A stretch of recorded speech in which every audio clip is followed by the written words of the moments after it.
You grow up assuming your body is yours, that the people around you, your family, your doctors, your culture, made decisions in your best interest.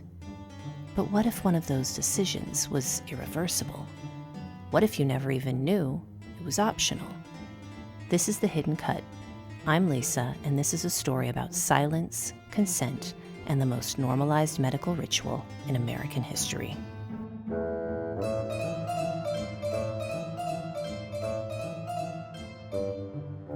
The norm you never questioned. I didn't set out to investigate circumcision, but one day I found myself asking why so many American men had this one thing in common, something that wasn't true for men in most of the world. Perhaps I had simply heard one too many jokes about uncircumcised penises. Or maybe it was that I had learned about male friends my age who had been adamant in their decision not to circumcise their sons, even though they themselves had been circumcised. Or maybe it was the fact that I was an American woman in my 40s, questioning why I had struggled to break through in Hollywood as a TV writer after 2 decades of trying. I was looking for answers to everything that didn't make sense to me. And once I started asking questions, I found a history of silence that stretched far beyond the delivery room. I wanted to know just how common this was. So I started digging. What I found was this. In the United States, over 80% of men born between 1970 and 2000 were circumcised as newborns. In countries like Germany, Sweden, or Japan, the rate is close to 0%, unless it's religious. I was shocked. That difference isn't just cultural. It's structural. It's medical. And, more often than not, it's unquestioned. The very fact that the term uncircumcised describes the penis in its natural, untouched form as something missing a necessary procedure has massive social implications. Why wouldn't we just call it a penis, and then save the identification of those that had been surgically treated as circumcised? Don't they just say fries in France? We already know they're French. Nobody needs reminding. And yet here we are, calling uncut penises uncircumcised, because they apparently have something they're supposed to be missing. Most American parents think they're making a neutral health decision. But is it really? Prior to asking myself these questions these past several years, I realized I hadn't given it much thought, mostly because nobody around me seemed to be questioning it. I'd never been in a position to make that decision to begin with. I guess I assumed that the choice of whether or not to circumcise your son in America was handed to the parents, and that ultimately they felt empowered to make this judgment based on, well, to be honest, I wasn't totally sure. Why were so many American men circumcised? I understood from all the television shows and movies featuring Jewish characters that it was a cultural practice tied intrinsically to their religion. I was aware that Muslim men also practiced circumcision, but I vaguely understood it wasn't always a religious requirement. So when it finally dawned on me to ask why most Christian and secular American men I knew were circumcised without a religious reason, I was shocked. In fact, it seemed antithetical to what I had learned growing up as an American woman, the daughter of a red-blooded American man. I couldn't envision that an entire population of men like my father would voluntarily submit to a practice that, everywhere else, was viewed as a religious ritual, rather than a mundane medical procedure hardly worth raising an eyebrow over. I couldn't help but picture those rowdy colonial Americans flinging tea into the Boston Harbor just to make a point about taxation without representation. Quite frankly, This whole situation was quickly starting to sound a lot like surgical operation without representation to me. I thought about how the American woman was raising her voice to assert the right to choose what to do with her body, and how, at the very same moment in history, that right had already been taken from American men in infancy. To steal the narrative style of arguably the most well-known fictional expert in penises, uncircumcised and otherwise, one Miss Carrie Bradshaw, I couldn't help but ask myself, wait, what else did we just accept without thinking?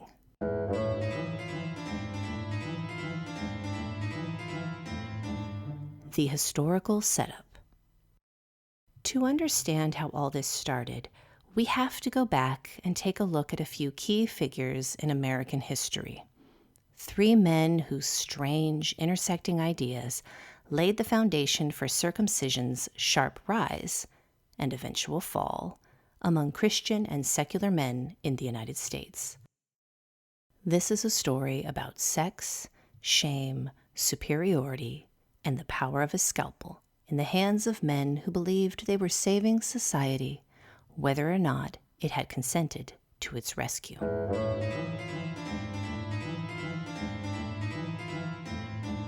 John Harvey Kellogg, the moralist. Our first stop is Battle Creek, Michigan, in the late 1800s. Dr. John Harvey Kellogg, yes, the cornflakes guy, ran a sanitarium where he preached the gospel of health, bland food, and sexual purity. Kellogg believed masturbation was the gateway to all kinds of degeneracy, and circumcision, that was his solution. But not just any circumcision. He recommended it be done without anesthesia, so the boy would associate pain with touching himself. The remedy for masturbation is circumcision. The operation should be performed by a surgeon without administering anesthetic, as the brief pain attending the operation will have a salutary effect upon the mind. Dr. John Harvey Kellogg, 1888. This wasn't medicine. This was punishment disguised as purity, intentional disfigurement of God's temple to keep the devil away. For Kellogg, the foreskin wasn't just skin, it was sin.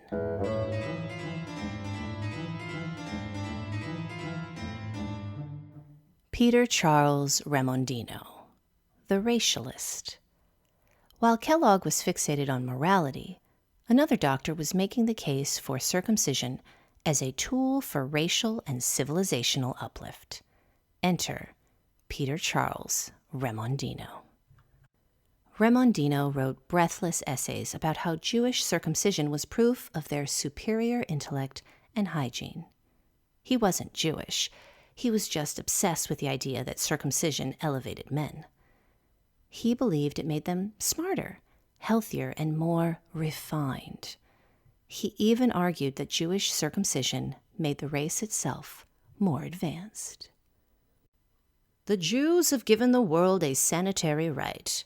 Circumcision elevates the race, both mentally and physically. Dr. Peter Charles Remondino, 1891. Aspirational eugenics in a lab coat. Carving oneself into the image of one's perceived superior. This begged the question, why would non-Jewish men want to appear Jewish? Who could this possibly benefit?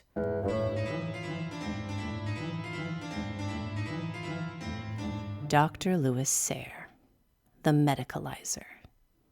And then there's Dr. Louis Sayre, the Protestant Episcopalian who gave circumcision its medical halo. In 1870, Sayre circumcised a partially paralyzed 5-year-old boy and claimed the child could walk again afterward. He believed a tight foreskin caused reflex neuroses, a kind of nerve disorder, and suddenly circumcision became a treatment for, well, everything. Spinal problems, epilepsy, mental illness. No clinical trials, no control group, just a miracle story and a powerful title. The irritation produced by a long and adherent prepuce may give rise to a great variety of reflex disorders, which may be relieved by a very simple operation. Dr. Louis Sayre, 1870. He wrote this after treating the partially paralyzed boy whose recovery he credited to circumcision, and it distills his entire framework into one chillingly confident sentence. A mysterious disorder? Blame the foreskin. Cut it off. Problem solved. Sayre helped transform circumcision from a fringe moral punishment into a respectable medical intervention. He wasn't curing disease. He was inventing it. And Americans, weary from a costly Second World War and traumatized from Holocaust scenes both in newsreels and real life as boots-on-the-ground soldiers, weren't feeling particularly energized to push back against a post-war medical establishment shaped in part by the growing presence of Jewish physicians, many of whom had grown up with circumcision as a sacred, unquestioned right. And in this new post-war medical culture, circumcision just stayed. It wasn't questioned. It wasn't debated.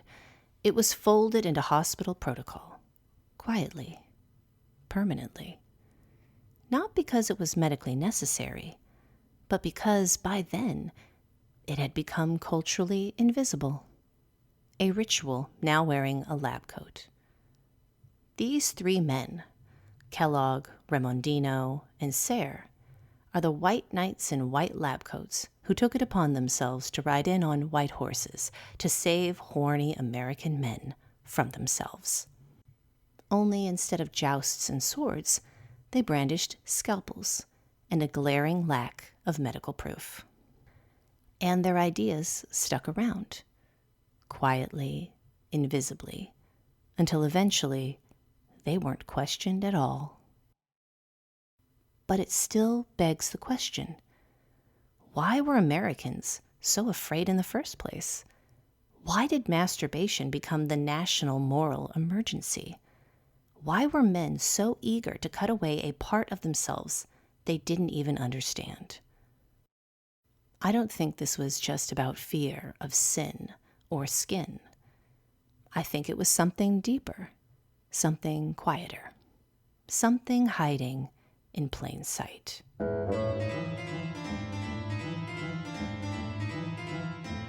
The crack in the American psyche.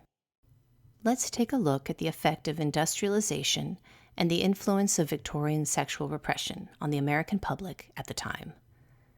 The 1800s brought the rise of cities, wage labor, crowded apartments, and fewer communal spaces.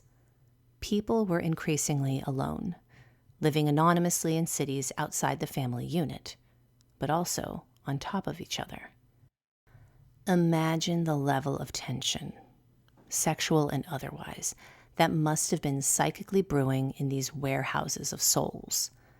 By this point, Americans had developed a distinct cultural identity, one rooted in space, independence, and the promise of a life unbound by European tradition.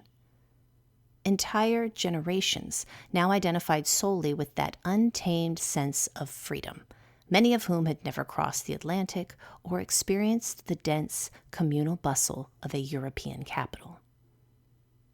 But the very space that once defined them was beginning to close in.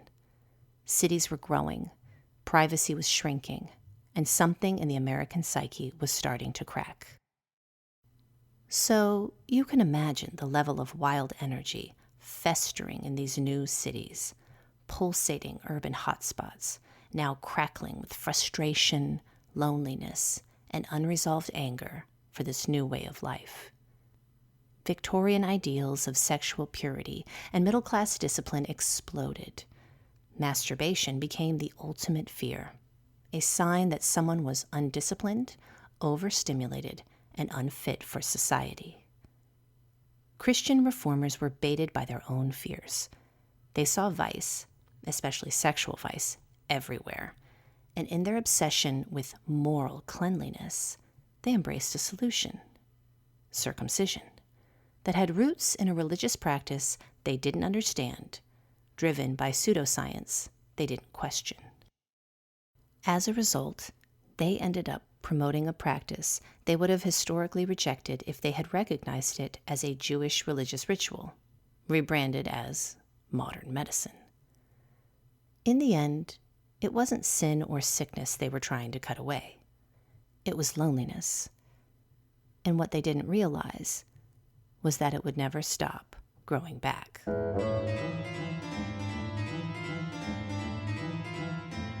America, the outlier. To understand just how deeply this practice took root in the U.S., we have to widen the lens. In Europe, circumcision is rare. In Japan, nearly non-existent. In Latin America, it's a cultural curiosity. But in the United States, it's standard, quiet, institutional, default. Let's break that down. In Germany, the circumcision rate for non-religious reasons is under 10%. In France, even lower. In Japan and South Korea, the procedure was never adopted outside of religious or American military influence. In the UK, the National Health Service hasn't covered routine infant circumcision since the 1940s. And yet, here in the US, hospitals continued the practice for decades without parental consent forms, without full disclosure, and without much public debate. In fact, we are the only industrialized nation where circumcision became not just common, but routine. This makes America an outlier. Not because we adopted a foreign ritual, but because we medicalized it, sanitized it, and then forgot we ever made the choice. Or, perhaps, we never realized that the choice had been made for us. And that's when it becomes dangerous. Not when something is debated, but when it's assumed. There's a certain kind of silence that settles in when no one even remembers there was a conversation to be had. In America, we don't question the blade. We just call it normal.